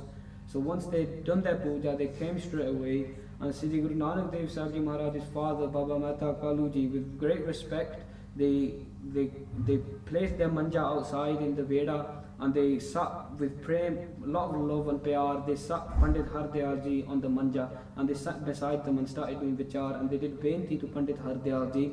The Akal Purkh Waheguru has blessed us with this son. Now you need to do kirpa and tell us about this kid's future, because like I said, Pandit Hardayal Ji was a studier of astrology, and they look at the stars and try and predict future. So Baba Mehta Kaluji said to Pandit Hardayal Ji, tell me about what would happen. And Pandit Hardayal Ji said that this son is a beautiful son, and Baba Mehta Kaluji did benti that please write the Janam Patri of Sri Guru Nanak Dev Sahib Ji Maharaj as well. So Pandit Hardayal Ji called for the papers, and they started to write the Janam Patri. And they were asking Baba Mehta Kaluji that what was the first thing that came out of Sri Guru Nanak Dev Sahib Ji Maharaj's mouth, and this kind of question they asked, and what kind of scene was it when Sri Guru Nanak Dev Sahib Ji Maharaj came to the world. So Baba Mehta Kaluji then called their Dai, this Bata Tripta Ji's helper that was there, the maid, and they called her and they asked her what kind of scene was happening at that point, and Daultan Dai was her name, and she told Pandit Hardayal Ji all the information. She told them that Sri Guru Nanak Dev Sahib Ji Maharaj was special, they were Vishesh. Other kids that are born in this Nagari, they normally cry when they are born. When Sri Guru Nanak Dev Sahib Ji Maharaj came to this world, they were very happy and they were in a state of bliss. They are Akal Purkh Waheguru Saroop. And then Mata Daultan Dai said to Pandit Hardayal Ji that there's no other kid like Sri Guru Nanak Dev Sahib Ji Maharaj. So hearing all this, Pandit Hardayal Ji did vichar in their mind, and like going across their like the astrology and thinking about the future, they realized that this kid wasn't no normal kid, they were Akal Purkh Waheguru Saroop. So knowing this, they wanted to do darshan of Sri Guru Nanak Dev Sahib Ji Maharaj. So they benti to Mehta Kaluji to do the darshan. So Mehta Kaluji called Daultan Dai and told her to bring out Sri Guru Nanak Dev Sahib Ji Maharaj, so Pandit Hardayal could do darshan of them. And then once they did darshan, they saw the Sundarta of Sri Guru Nanak Dev Sahib Ji Maharaj, and they did Dandaut Bandhana, they did Matha take on Sri Guru Nanak Dev Sahib Ji Maharaj's feet, knowing that they are Akal Purkh Waheguru Saroop. So once this had happened, they saw the Nishanya of Sri Guru Nanak Dev Sahib Ji Maharaj. So some of the Nishanya that were said was Sri Guru Nanak Dev Sahib Ji Maharaj's face. It was Tej Prakash, like a sun like a sun shines. It's Pauta Tej Prakash Sri Guru Nanak Sahib Maharaj Ji da. And their arms were long up to their knees, and their shoulders were high, and the shati was jodi, and their matha was like, they described it like half moon, like there's a moon and it's a half moon, and they described Sri Guru Nanak Dev Sahib Ji's matha in a beautiful way like that. So once seeing all these nishani of Sri Guru Nanak Dev Sahib Ji Maharaj, they took Sri Guru Nanak Dev Sahib Ji Maharaj back to Mata Tripta Ji, and Baba Mehta Kaluji said to Pandit Hardayal Ji that can you do kirpa and give a name for Sri Guru Nanak Dev Sahib Ji Maharaj. And Pandit Hardayal Ji towards the end of the katha saying that we will give a name, but because they're so great, we have to we will have to think about a great name for Sri Guru Nanak Dev Sahib Ji Maharaj. So they said, you do what Bidhi will always do, and whoever comes to the house in this happy period, don't let them go empty-handed, give them food, give them kushiyan. Whoever comes to the house, give them kushiyan. And Pandit Hardayal Ji said, I will think of a beautiful name for Sri Guru Nanak Dev Sahib Ji Maharaj. And then that's what we've heard in this week's katha. So ithe katha di samapti hai. So Satguru di kirpa naal katha di samapt hui hai. Katha ਕਰਦੇ ਹਾਂ ਸੁਣਦੇ ਹਾਂ ਕੋਈ ਅਨੇਕਾਂ ਪ੍ਰਕਾਰ ਦੀਆਂ ਗਲਤੀਆਂ ਹੋ ਗਈਆਂ ਹਨ। ਆਪ ਦਾ ਅਣਜਾਣ ਬੱਚਾ ਸਮਝ ਕਰਕੇ ਮਾਫ ਕਰ ਦਿਓ। ਗਾਹਾਂ ਤੋਂ ਸਮਤ ਬਖਸ਼ੋ। ਸਤਿਗੁਰੂ ਸ੍ਰੀ ਗੁਰੂ ਗ੍ਰੰਥ ਸਾਹਿਬ ਜੀ ਮਹਾਰਾਜ ਕਿਰਪਾ ਕਰਨ। ਇਸੇ ਹੀ ਤਰ੍ਹਾਂ ਨਿਰਵਿਘਨਤਾ ਸਹਿਤ ਜੋ ਸਤਿਗੁਰੂ ਸ੍ਰੀ ਗੁਰੂ ਨਾਨਕ ਸਾਹਿਬ ਮਹਾਰਾਜ ਦਾ ਜਸ ਹੈ ਉਹ ਆਪ ਕਿਰਪਾ ਕਰਕੇ ਸਹੀ ਢੰਗ ਨਾਲ ਕਰਵਾ ਲੈਣ। ਸੋ ਸਾਧ ਸੰਗਤ ਜੀ, ਕੱਲ ਨੂੰ ਇੱਥੇ ਖੰਡੇ ਬਾਟੇ ਦਾ ਅੰਮ੍ਰਿਤ ਤਿਆਰ ਹੋਣਾ ਹੈ। ਜਿਨ੍ਹਾਂ ਨੇ ਨਹੀਂ ਛਕਿਆ ਅੰਮ੍ਰਿਤ, ਸਤਿਗੁਰਾਂ ਦੀ ਕਿਰਪਾ ਨਾਲ ਅੰਮ੍ਰਿਤ ਛਕ ਕਰਕੇ ਸ੍ਰੀ ਗੁਰੂ ਗੋਬਿੰਦ ਸਿੰਘ ਸਾਹਿਬ ਜੀ ਮਹਾਰਾਜ ਦੀਆਂ ਖੁਸ਼ੀਆਂ ਪ੍ਰਾਪਤ ਕਰੋ। ਸਾਧ ਸੰਗਤ ਜੀ, it's about taking a small step Maharaj says, Charan Saran Gur Ek Peda Jaye Chal Satgur Kot Peda Aga Hoy Let Hai. So Satguru Ji says, taking one step towards the Guru will take 1,000 steps towards you. So is the game of love, Sat Sangat Ji. So taking small steps to become one with the Akal Purkh Waheguru and show prem to Akal Purkh Waheguru. So tomorrow there's an Amrit Sanchar, whoever is ready. So we should take small steps as learning Santhya, learning the Shuddha Charan of Akal Purkh Waheguru's Bani. So these small steps will allow us to Kamada Upadesh that we learn from this Itihas, which is Prema Bhakti. So that's what we need to do. And so Akal Purkh Waheguru Kirpa Karan, जिन्होंने नहीं अमृत छकिया सतगुर कृपा करन उन्होंने भी तैयार प्रत्यार करा के अमृत छकाउण अमृत दी दात बख्शण. सो सतगुर कृपा करन. इत्थे कथा दी समाप्ति है. सो कथा करते हुए अनेकों प्रकार दी गलतियां होणगियां हन, जान बच्चे समझ करके माफ़ कर दो. अखीरलियां दो पंक्तियां पढ़ करके गुरु दी उस्तत कर करके कथा दी समाप्त करिए जी. सुन कालू इस नाम अपारा, हाउ राखो कर सोध विचारा. अब निज कुल की जह चाली, जो जाच है तिह भेज न खाली.